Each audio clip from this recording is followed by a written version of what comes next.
So my paper would be about the decolonization of ancient colonization and narrative of Roman colonization in Italian archaeological museums. Okay. So I will first briefly outline the layout of my presentation. In the first part, I will introduce the narrative of romanization and then the post-colonial impact on this narrative, and then finally finish with some issues representing Roman archaeology and especially romanization. And in the main part of the presentation, I will talk about my two case studies, which are the Civic Archaeological Museum of Milan and the National Archaeological Museum of Taranto, and they are respectively in the north and south of Italy, so two very different areas. And then in the conclusions, I want to sum up the two narratives of these two museums and some concluding remarks. So first of all, romanization was developed in the 19th century. So it's a concept developed especially coined by Haberfield in 1905. And he referred to romanization as the spread of Roman civilization, which was, according to him, visible in the material, cultural, and archaeological evidence of the conquered provinces. So with this term comes some embedded characteristics that are embedded in the theoretical framework of romanization, which are the idea of a benign imperialism because of the idea of acculturation and civilizing uncivilized places, which also means that there is this idea of a just war and just causa for civilizing and conquering places. This means that also Roman culture is considered as inherently superior, and the locals are instead considered as welcoming and passively accepting this process of acculturation, so without having any agency. And I think the most important point to make here is that these concepts are all developed during Western modern colonialism. So there is a great parallel between romanization and Western modern colonialism, and actually romanization is sometimes used to legitimize modern colonialism, which is why it can be very dangerous to represent. So obviously post-colonialism has had an impact on romanization. So first of all, romanization, according to post-colonial theories, should be considered just as any other form of colonization, so it should be criticized equally.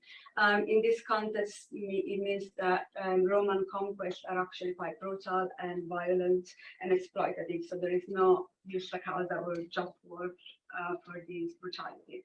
The other point to make is that the concept of acculturation cannot stand because no culture should be considered superior to the other. And actually, the process of cultural change should not be seen as a process of one-way acculturation, but a two-way process of hybridization. So a process in which both parts, the colonizers and the colonized, play an active role. So then here I highlighted some issues of representative colonization and specifically Roman colonization, what usually is represented in museums, which is imperialism, specifically benign imperialism, Roman superiority, the idea of acculturation, standardization, and then dichotomies. This is because usually Romanization is represented on dichotomies. So the colonizers, so the Romans are represented as the civilized or the rational, the culture of people, and then the colonized are represented as the barbarians. So I'll start with my first case study, which is the Civic Archaeological Museum of Milan. This is actually the entrance to the museum. So it's a wooden model of Roman Milan, which represents the Roman typical buildings in Milan and the Roman walls. So from the start to the exhibition, you can see that the narrative is going to be about Milan being a typical Roman city. So the layout of the museum is chronological mostly, but some objects are taken away from the chronology to be fit into a particular theme. Then the exhibition is mostly divided into main galleries, which are the Roman Mediolanum exhibition on the first floor. Ground floor actually is after this with the model. And then on the third floor, there's the medieval Milan exhibition. So clearly the Mediolanum exhibition about Roma Milan is what the curators wanted to put most focus on. And there's these ideas of what's mentioning of Milan being a typical Roman city. There's almost no mention of the Celts, who actually are the one that founded Milan. So Milan was later conquered by the Romans. And then on the medieval Milan exhibition, they talk about the invasion of the Romans, which was done a dichotomy compared to the Roman invasion, because it's seen as quite brutal and violent. So starting with the Roman Mediolanum exhibition, these are two panels from the exhibition that you probably cannot very well read. But the first one on the left is the only panel in the whole museum that mention the South and the city before the Romans. Is entitled The City Before the Romans. There are some Celtic objects on the bottom. And that is the only panel and only objects in the whole museum ever mentioning the Celts, because the museum does not put focus on the origins of Milan and Celtic at all. And then the museum, well, the panel on the right is one of the many panels mentioning Milan developing into a very typical Roman city with typical Roman buildings and symbols and pottery and culture. And so there is this idea of adaptation to Roman culture and standardization. Another point to make is that there is a big focus on Roman masterpieces in the museum. So these are two highlights of the museum. They are portrayed everywhere in the museum. And so on the left, there is the Tributo di Tretoca, and on the right, the Cardiago play. These two are both found around Milan, and they're used to show how Milan does develop into this Roman wealthy city that's quite sophisticated and cultured. But if we move on into the medieval Milan exhibition on the first floor, there's quite an opposition in the way it is presented. So the Longobards are presented as barbarians and brutal invaders, even if Romans were invaders as well. And the whole exhibition is almost all made up of Longobard militaria. Like in this case, this is a Longobard shield that is one of the highlights of the exhibition. So these are other examples of the exhibition. On the left, you can see two cases that show Longobard militaria, but there are many more.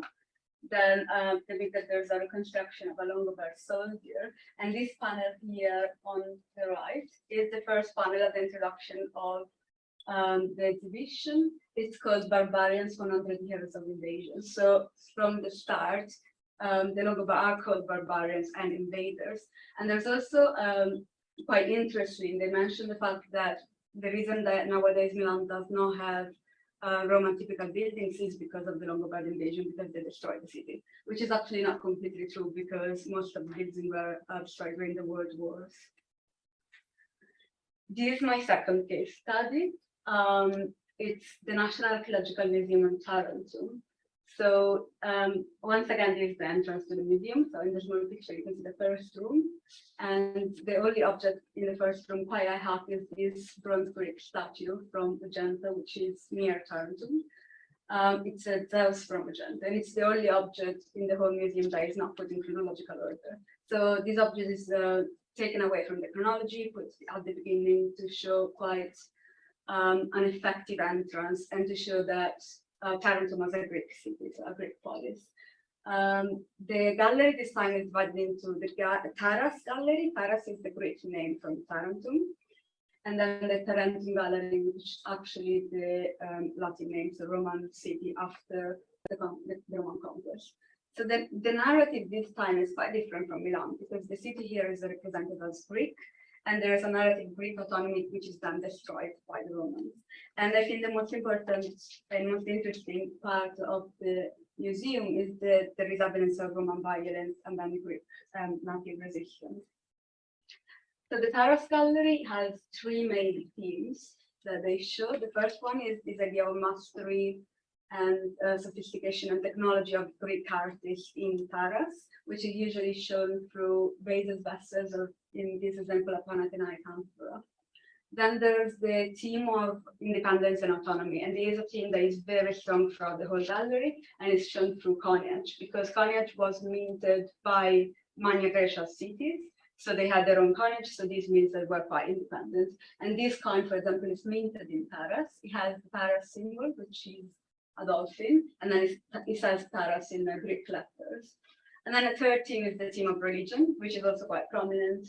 And religion is used to show that Taras is in fact a very typical Greek polis, because it has typical Greek religious symbols and religious buildings.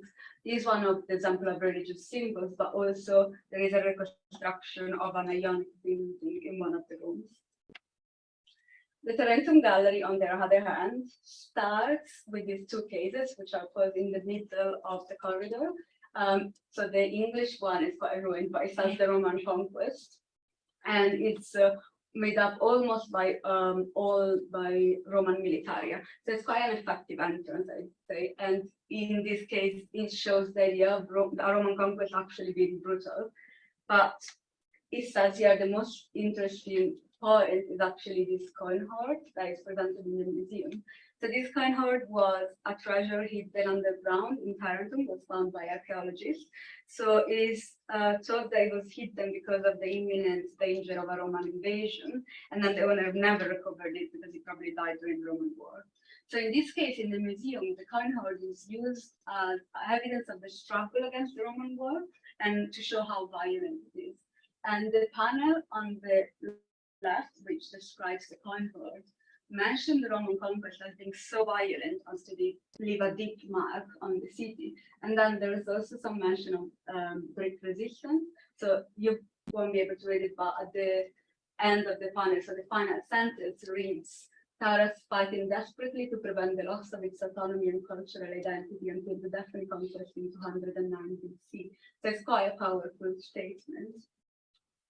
So I think to conclude that there are these two narratives that are actually quite contrasting. The one in Milan celebrates Romanization, actually welcomes this idea of Romanization and portrays Romanization, so the Roman conquest as positive, so Benin imperialist. And then on the other hand, this invasion is put on a dichotomy compared to the Longobards invasion, which is seen as brutal and is excluded from the North Italian or Milanese national heritage. On the other hand, Tarentum is more aligned with post-colonial archaeological tendency, especially because it mentions violence and it mentions resistance to decolonization, and so it does not convey a one-sided view of acculturation. However, I want to say in my concluding remarks, there are further issues to this, because the reason why Tarentum can afford to challenge Romanization is that they have Hellenization. So Tarentum is itself a Greek colony. And so they are challenging one type of colonization, which is Romanization, but they're actually accepting and celebrating Hellenization. And this is a further issue in post-colonial studies, because Hellenization is always quite difficult to challenge. And then there is another issue, which is that these two contrasting views can be due to the north and south divide in Italy. And especially the south of Italy and former Magna Graecia is very dependent in its regional identity on Greek identity to distinguish itself from the rest of Italy. So there are quite different elements that play a role in shaping museum narratives. So sometimes it can be quite difficult to challenge them even in a post-colonial era. For example, in Milan, the Celtic culture is seen as being barbarian. So that's why Romanization is not challenged, because they need that part of identity. Okay, so that was it. Thank you for your attention. Do you have any questions?